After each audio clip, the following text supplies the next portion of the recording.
Thank you for joining me on probably what is going to be the final installment of my Golden Eagle journey. I have come to the conclusion through various strip downs and playing about with the Golden Eagle 3340 that it's not actually quite as TM spec as I wanted it to be. It felt a bit janky, slide was a bit loose, the outer barrel was a bit janky, the hop up chamber was bloody awful. So kind of what I have here is transforming the Golden Eagle into something a lot more usable. Both my high cappers have now been converted to modified high cappers, so I want this to be a very reliable skirmish pistol, which I just didn't feel it was going to be. So I've invested a little bit of money, probably more than what buying a standard Tokyo Marui 5.1 would be, but it does look a little bit better. So join me as we build this thing up and put effectively what's going to be some Tokyo Marui parts onto this Golden Eagle lower. So as far as the actual lower itself goes, I'm not going to be doing any modifications to this. It's quite nice looking. I'm going to leave it as is. You can see there it's got the nice kind of finger holds there. It's an all blacked out lower. I'm going to leave that kind of how it is. What I am going to be calling this project though, it's a Golden Eagle, and I've got a slide from a Tokyo Marui Gold Match, so it's going to be my Golden Match build. There you go, I've said it, cheesy as you like, but that's just the way we're going to go with it. So I have purchased a new Tokyo Marui Gold Match slide from Mike Cripp's Elite Shooting Centre. I have already pre-installed the fibre sight from the Golden Eagle. It slid straight in without any problems. It's quite a nice snug fit. I'll probably just seal it with a little bit of nail varnish just to make sure it doesn't go anywhere, but it's not going to go anywhere. I've swapped the fibre out with a green because my other high cappers I use a green on the front, so it seemed sensible to keep that. First issue that you come across when doing this is going to be a long one as well, so strap in, is as you pull it in, it gets stuck so far. And that is because we're an idiot and we keep chewing away at that. The Gold Match slide has this strengthening bar here, so we're going to remove that as one of the first things that we do during this build.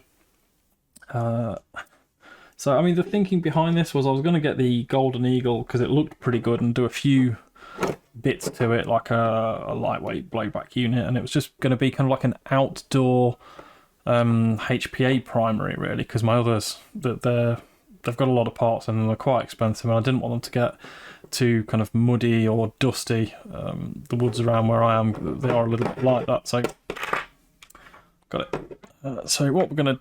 I'm going to sit that over there. So the idea is that I was going to build something out of that Golden Eagle, which was going to be really nice to use, and it didn't matter. It was going to be a bit of a beater. I could chuck it about, and it just didn't work out like that through experimentation. Really, the blowback housing, it didn't like TM blowback housing, so straight away blowback housings weren't quite going to do what I needed them to do. I have all the parts here as well, by the way. What I'm going to do, I'm going to kind of move these out of camera shot now, or to the side at least. And I'm just going to grab these as I need them. Move that there, move that there. I do want to say a very big and special shout out to Make It 3D Airsoft. I did buy a black outer barrel for this build from them, but since having dig through my parts box and realising I only had a black Airsoft Masterpiece guide rod plug, I'm going to have to go with the silver outer barrel, so I'm not going to use that barrel. That outer barrel in this build, but I will find another one to use it on soon. So bar has been removed, so hopefully now I'm going to be able to get the plastic slide all the way, and it still doesn't go. So we found this in a previous Golden Eagle video that I did, and that is either side of this slide. There we go, just here and just here. You probably can't see them too well because of the camera quality. There's little wings just on this bit here that holds the guide rod plug. So what I'm going to do with those wings is I'm going to remove them in a very, very professional way. And by professional, I mean I'm just going to file the bastards off. One gone. And then, because I'm not keggy-handed, I'm going to really struggle doing it. Do you know what? I'm going to do it keggy-handed. I'm sure there's a much more scientific way around of doing this. I'm actually quite excited to see a gold match slide on a standard 5-1 frame, because the gold match frame obviously cuts that way, but I kind of want to see this slide on a normal frame. So that's the wings taken off. Give that a good old clean out. This video is going to be a full build as well, so it's going to be a fairly long one. Like I say, strap in, grab yourself a cup of tea. Probably should have done the same thing. I've got no tea down here at the moment. Right, there we go. So wings taken off, slide can come all the way back, all the way forward. Great. Yeah, it's not too bad. Okay, so we can start building. Good stuff. So parts, let's move that to one side. First parts, out of the blocks, I'm going to grab the blowback housing. Now, stop talking while I'm doing this, because you won't hear me. There we go. So, blowback housing. In my other guns, I run Cow BO2s. They're about 18.5 to 19 grams. I spoke with Mike at Elite about getting another one. His Elite ones were 21 grams. I think Rainbow 8 didn't have any in stock, or they didn't have any nozzles in stock. So Mike suggested the DP, the Dynamic Precision Blowback Unit, which is a little bit less. It's about 16.5, possibly 17 grams. So a little bit lighter, and to be fair, that sat really well with me, because I want to take as much weight off this plastic slide as I possibly can do. So let's start by getting this thing together. What I've done is the cylinder is off.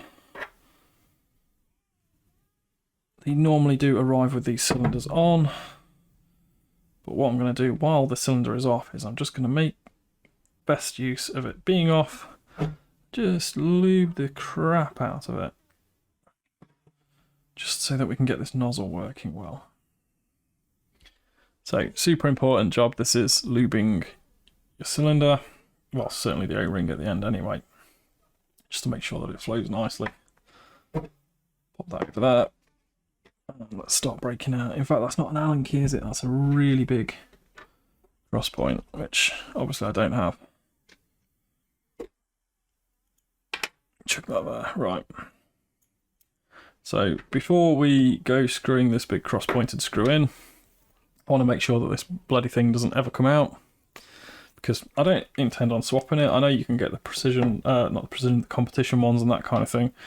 I don't really think it's needed though. So just a touch of Loctite.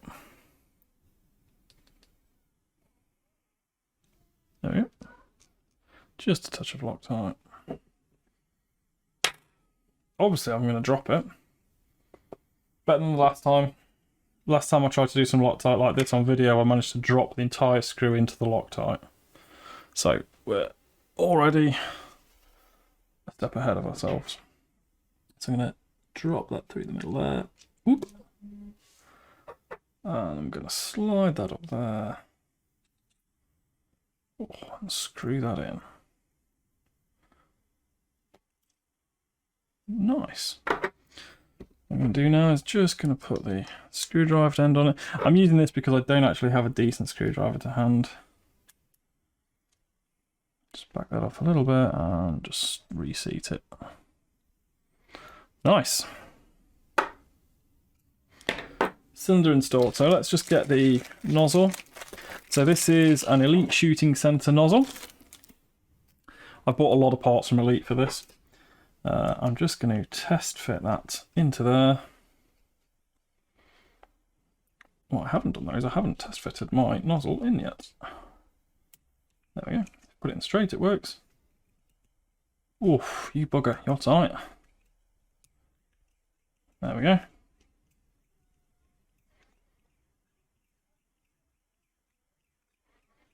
Nice. Right. She fits. What do you know? So what we're going to do, tiny, tiny, tiny dab of oil just on the inside of that nozzle. And whip it round. Now, I picked that one up from a cow video. So that's all but ready to go in. Oh, yeah. Good.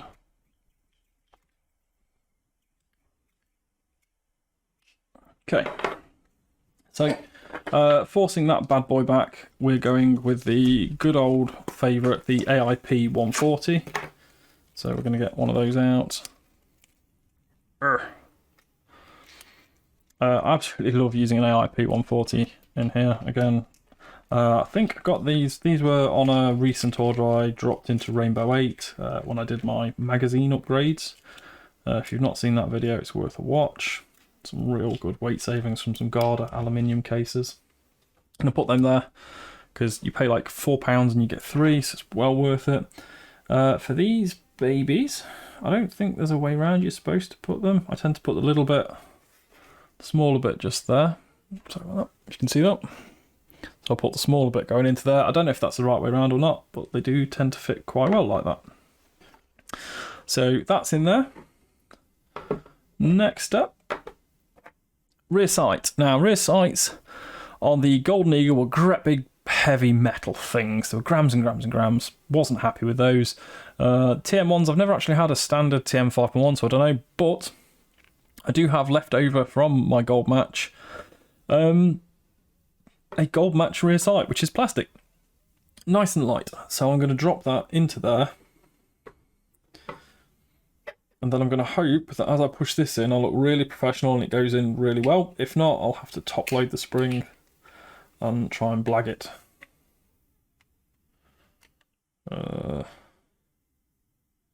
Totally missed. Totally missed over. There we go, it's a bit better. No, totally missed again. Tell you what, we'll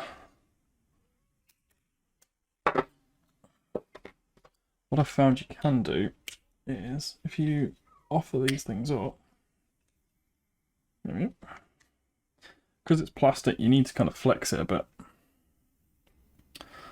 You need to kind of fit it around the rails and the bars. And I'm going to have a pig doing this because I'm on camera. But what else would you expect? It's just that front end now. Which wouldn't just go in, would it? Come on. Oh. Oh. I'm making the right noises. Snap. And crackle. And pop. She's in. So what we can do now is we can swear like buggery because we didn't put the rear sight on. But what we can do is we can just push down a little bit. And you can do is you can just push down a touch. We can slide, spring in.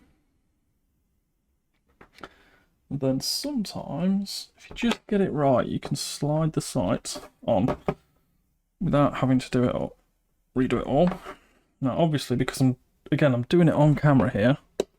Oh, there we go, like that. So what we can do is we can just drop that in and then push it back up and laugh at our amazingness. Ha ha ha. So that's in. BBU's installed. I probably should have brought my scales out to do this because I'm genuinely quite interested. I've never done a plastic slide build before. But I'm really interested to see how snappy it is when it's done. I don't know if I'll have a chance to do any test firing tonight because the girls are doing a chili challenge in the garden and I don't want to scare them. So let's, don't want to over tighten that. So nip tight on that.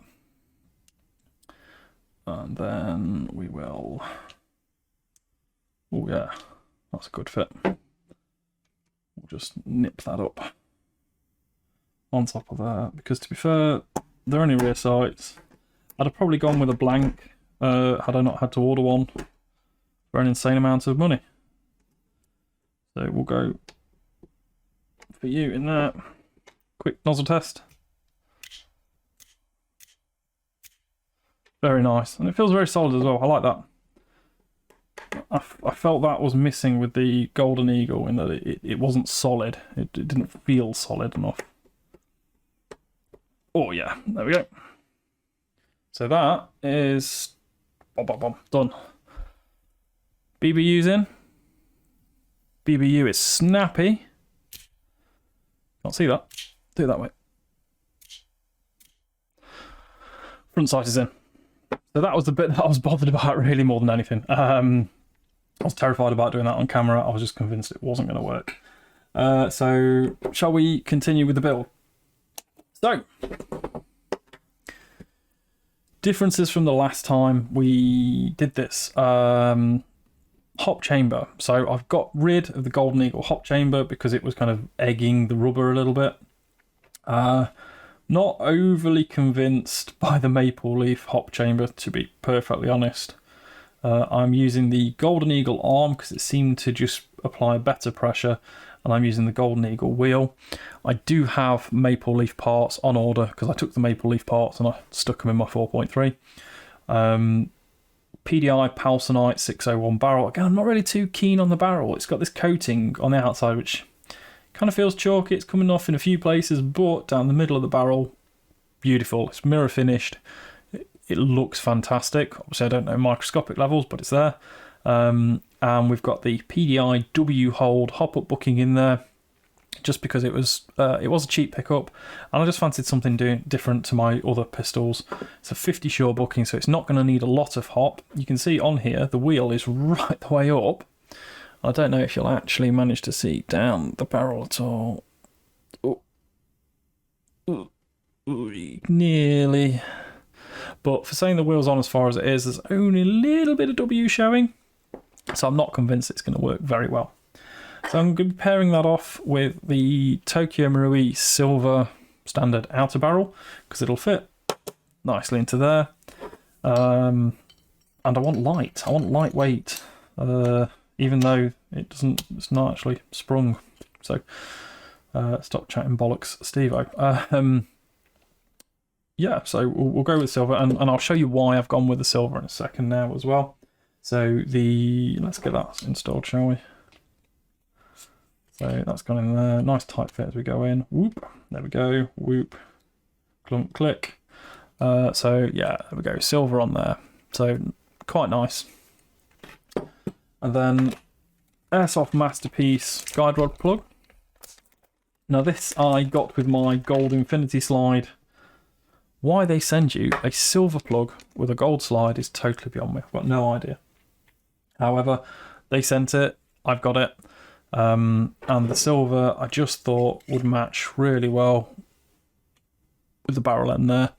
Had I gone for a black outer barrel, the silver would have looked really out of place, and it would have been the only silver on the gun. So as much as I'd like the black kind of sleeper look, I've done that with the 4.3. So I'm going to go for a black and silver kind of build. And it also means that in time, if I do manage to break the Golden Eagle lower, I can just go and buy a Tokyo Marui government model, which has got the kind of the black and the silver hammer and that kind of thing, and just swap this straight on and it won't look an inch out of place. So backing that up, we've got an AIP 120% recoil spring. That's because I'm going to be using this on green gas. I am in the UK, so the weather is moderate.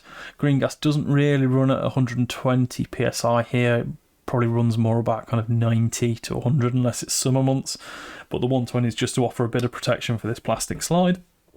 And then I have to go with that a Gunsmith Brothers guide rod in black. This was another toy from Mike at Elite. The AIP spring I already had kicking about. I'm just going to drop a touch of thread lock on that because I don't really want that coming loose ever. Now again, you'll notice it is a two-piece guide rod, but this particular build will never require it to be split because I'm not going to be short stroking it that much. So we'll get that in there.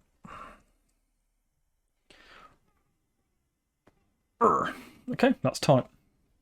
So, any other additions to that, I've got 3 washers here, which are part of an AIP short stroking kit, and I have the remnants of my Cow competition short stroke kit. These are the yellows, which are the softest. That's a cow washer there. So these two yellows were running in my 4.3.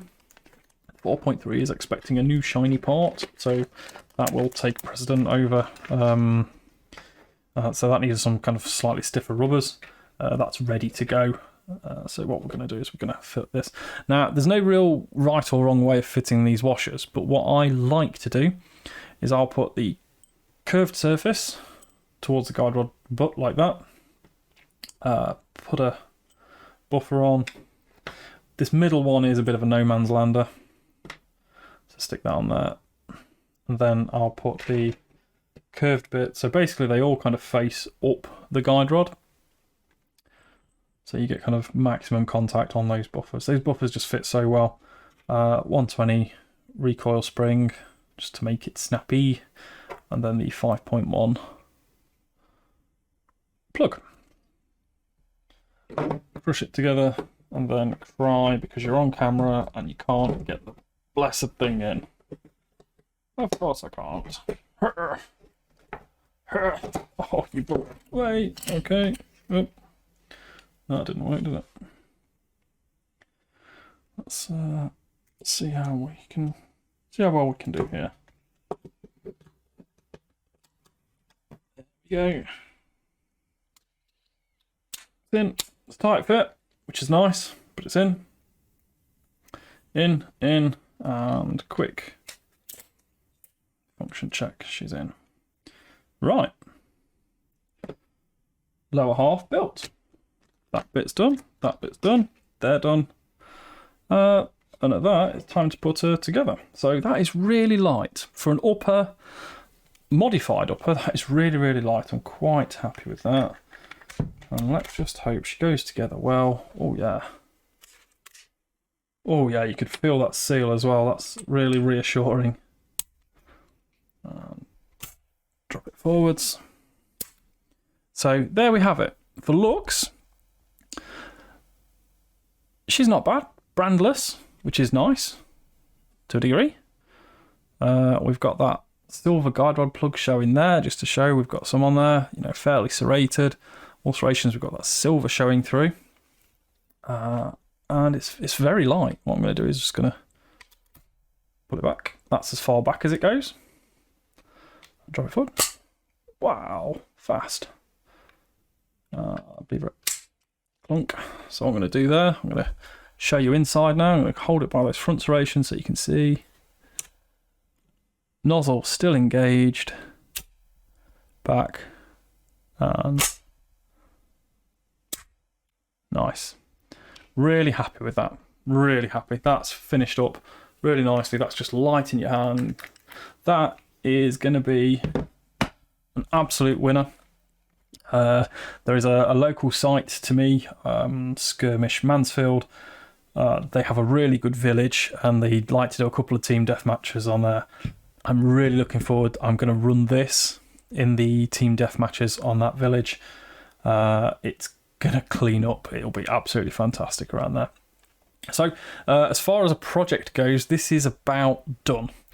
Other than just sorting those niggles with the maple leaf hop arm and the maple leaf wheel, they definitely need to be done, just to make sure that the hop, you know, it applies the right amount of hop. The chamber, I'm not 100% sold on.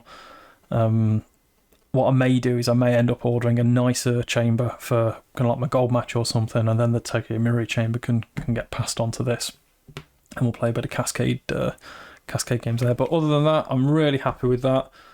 I really do hope you've taken a little bit from watching me do this. Certainly for the first couple of videos as well, the unboxing of the thing, the going through and pulling it apart, and then finally the final build up.